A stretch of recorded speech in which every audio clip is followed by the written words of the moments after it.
कहावत है, जो बोओगे वही काटोगे। ये कहावत आज पंजाब पर सबसे सटीक बैठती है।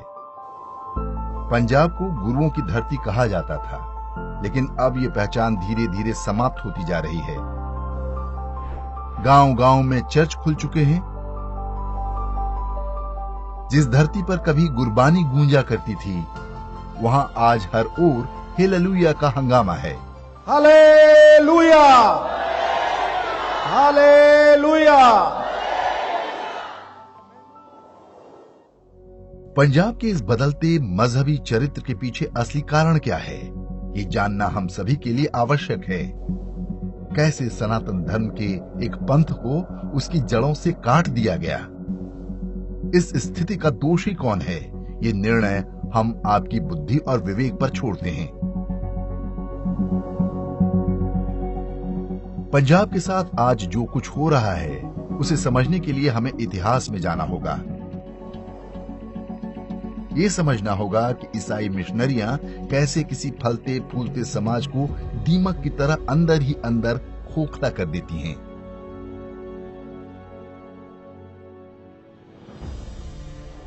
वर्ष 1882 एक अंग्रेज अफसर पंजाब का डिप्टी कमिश्नर बना। नाम था मैक्स आर्थर मैक्लीफ। उसे थोड़ा बहुत गुरमुखी का भी ज्ञान था। ये 1857 के स्वतंत्रता संग्राम के बाद का समय था। इससे मात्र 2 दशक पहले तक ही महाराजा रणजीत सिंह ने अंग्रेजों को पंजाब में नाकों चने चबवाए थे। अंग्रेज समझ चुके थे कि समाज में फूट डाले बिना राज करना आसान नहीं। मैक्स आर्थर मैक्लीफ वो पहला व्यक्ति था जिसने ये कहना आरंभ किया कि सिख हिंदू नहीं होते। उसने गुरु ग्रंथ साहिब का अंग्रेजी अनुवाद भी किया। साथ ही सिख पंथ को एक अलग धार्मिक पहचान दिलाने में जुट गया। मैक्स आर्थर मैक्लीफ ने सबसे पहले हिंदू धर्म के विरुद्ध विश्व वमन आरंभ किया। उसका कहना था कि हिंदू धर्म अजगर की तरह है। ये अपने प्रतिद्वंदी के चारों ओर घूमकर उसे अपने लपेटे में ले लेता है और उसे पूरी तरह हजम कर जाता है। हिंदू धर्म ने उसी तरह सिख धर्म को जकड़ रखा है। ये नया धर्म अपना अस्तित्व बचाने के लिए संघर्षरत है। यदि सिख धर्म को राज्य सत्ता का समर्थन नहीं मिला तो वह एक दिन नष्ट हो जाएगा। एक परिवार के 2 सदस्यों की तरह रहने वाले हिंदुओं और सिखों में इस एक थ्योरी ने विभाजन के बीज बो दिए। मैक्स आर्थर मैक्लीफ ने कहना आरंभ किया कि सिख एक मार्शल कौम है। वे सेना में भर्ती के लिए सबसे उपयुक्त हैं। उसने पंजाब में सेना की नौकरी में सिखों के लिए आरक्षण लागू कर दिया। मैक्स आर्थर मैक्लीफ ने ही सिख विद्वान कान्ह सिंह नाभा से वर्ष 1889 में एक पुस्तक लिखवाई, जिसका नाम था हम हिंदू नहीं। वर्ष 1909 में मैक्लीफ ने स्वयं भी एक पुस्तक लिखी, जिसका नाम था Sikh religion, its gurus, sacred writings and authors. इसी पुस्तक में उसने सिखों को सनातन परंपरा से अलग करने की पूरी रूपरेखा तय कर दी। इसकी भूमिका में ही उसने खालसा पूजा पद्धति के नियम बताए। साथ ही सिखों के लिए सेना में अलग शपथ परंपरा आरंभ की। इस समय तक गुरुद्वारे महंतों और पुरोहितों की देखरेख में होते थे। उन्हें हटाकर खालसा प्रबंधक कमेटी बनाने का विचार भी उसी का था। 1906 में अंग्रेजों ने सिख को अलग धर्म के रूप में मान्यता दे दी, जिसके बाद अलगाव के संगठित प्रयास शुरू कराए गए। इसी वर्ष अमृतसर के स्वर्ण मंदिर में स्थापित हिंदू देवी देवताओं की प्रतिमाओं को हटा दिया गया। यही कार्य लगभग सभी गुरुद्वारों में हुआ। वर्ष 1909 में आनंद मैरिज एक्ट पास कराया गया, जिसमें सिखों के लिए अलग विवाह पद्धति तय की गई थी। इससे पहले तक हिंदू पुरोहित ही सिखों में वैदिक रीति से विवाह कराया करते थे। वर्ष 1925 में सिख गुरुद्वारा बिल पारित हुआ। शिरोमणि गुरुद्वारा प्रबंधक कमेटी या SGPC बनाई गई। इसके बाद धीरे धीरे गुरुद्वारों में महंतों पर तरह तरह के आरोप लगाकर उन्हें हटाने का अभियान आरंभ हो गया। कई संत महंतों के साथ मारपीट और यहां तक कि हत्याएं भी हुई। वर्ष 1945 में एसजीपीसी की देखरेख में एक आचार संहिता बनाई गई जो तय करती है कि कौन सिख है और कौन नहीं। इसे रहत मर्यादा के नाम से जानते हैं। इसका पूर्ण रूपेण उद्देश्य सिखों को सनातनी परंपरा से अलग करना था। कहा गया कि सिख धर्म में मूर्ति पूजा प्रतिबंधित है और वे केवल एक पुस्तक गुरु ग्रंथ साहिब में ही आस्था रखते हैं। इस तरह से सिखों को सिद्धांत रूप से अब्राहमिक मजहबों के साथ खड़ा कर दिया गया। ये ध्यान रखा गया कि सिख पंथ की परंपराओं में अधिक से अधिक फारसी भाषा का प्रयोग हो। एसजीपीसी के तत्वावधान में सिख इतिहास को नए सिरे से लिखा गया। स्वर्ण मंदिर की नींव एक मुसलमान के हाथों रखवाने और गंगू बामन जैसी नकली कहानियां गढ़ी गईं। इससे पहले इन बातों का कहीं कोई प्रमाण नहीं मिलता। गुरु गोविंद सिंह जी की वाणी दशम ग्रंथ में चंडी दीवार को मिलावट घोषित कर दिया गया। ये दुर्गा सप्तशती पर आधारित था। इसी तरह गुरु गोविंद सिंह जी की वाणी विचित्र नाटक को भी खारिज कर दिया गया। इसमें हिंदू समाज पर मंडरा रहे संकटों की बात की गई है।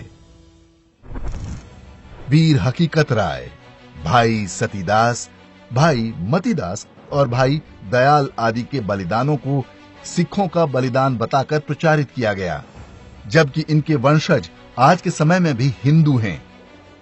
यही काम कश्मीर के राजा गुलाब सिंह के सेनापति और भारत का नेपोलियन कहे जाने वाले जनरल जोरावर सिंह के साथ किया गया। उन्हें सिख बताया जाने लगा, जबकि वे डोगरा राजपूत थे और उनके वंशज आज भी हिमाचल प्रदेश में रहते हैं। बंदा बहादुर, जिनका उस समय तख्त खालसा बनाकर विरोध किया गया, मुगलों से मिलकर उन्हें पकड़वा दिया गया था। एसजीपीसी उन पर भी अपना दावा करने लगी। गुरु गोविंद सिंह जी द्वारा स्थापित निर्मल अखाड़े को सिख इतिहास से ही खारिज कर दिया गया, क्योंकि यह संस्कृत और वेदांत के प्रचार प्रसार के लिए बनाया गया था। तो मैक्आर्थर मैक्लीफ ने जिस अलग खालसा सिख पंथ की कल्पना की, वास्तव में उसका गुरुओं की शिक्षा से कोई लेना देना नहीं था। आज हम जो कट्टरपंथी सिख पंथ देखते हैं, एक तरह से उसका संस्थापक मैक्लीफ ही है।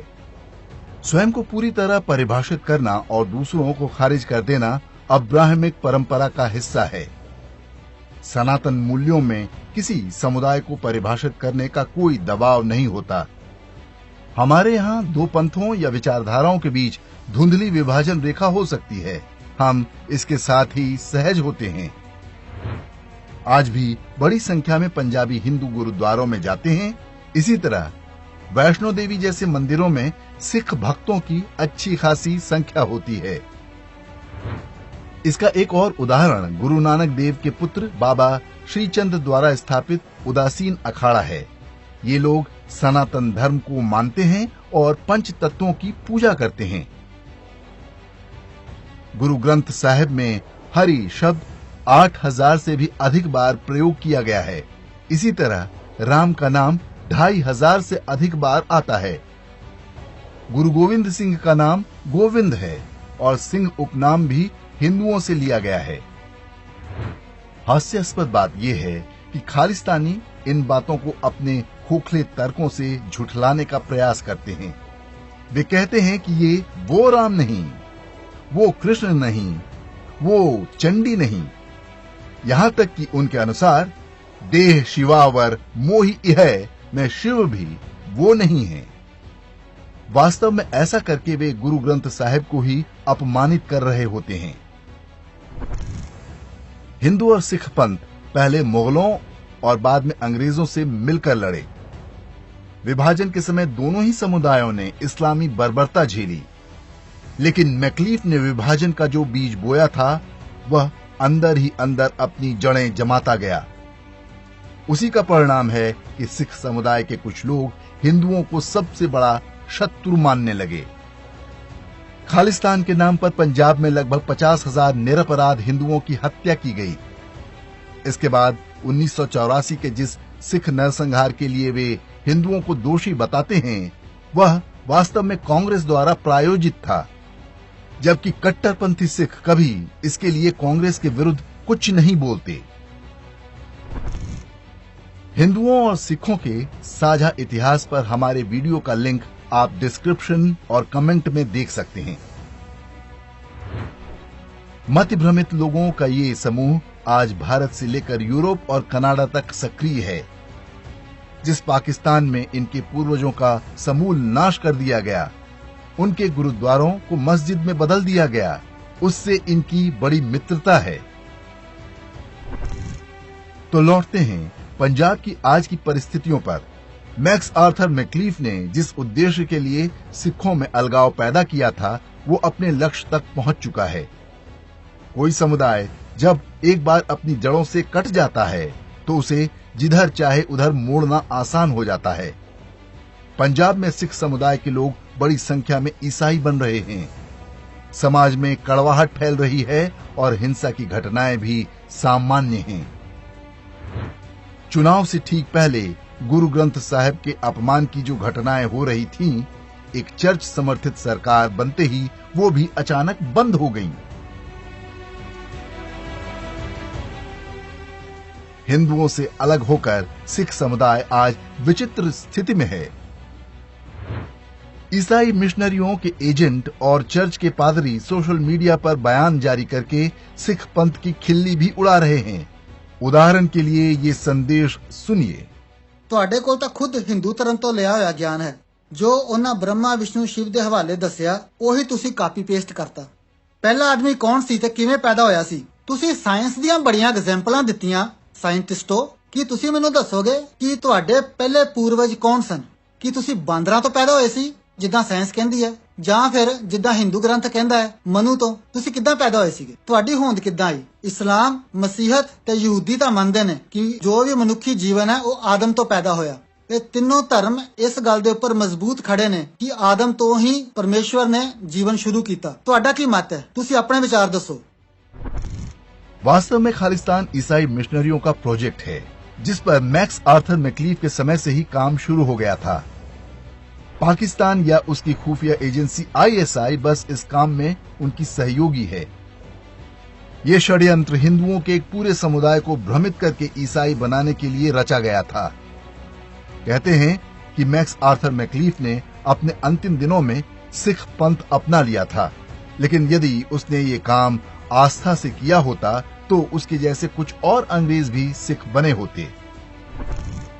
गुरुओं की शिक्षा पर आधारित सिख पंथ के आगे आज अपने अस्तित्व की सबसे बड़ी चुनौती खड़ी है।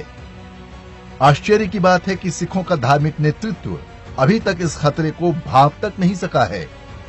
उनके लिए निजी स्वार्थ और कनाडा का वीजा ही सब कुछ है। सनातन धर्म से जुड़ा अपना गौरवपूर्ण इतिहास और गुरुओं की शिक्षा उसके आगे कुछ भी नहीं।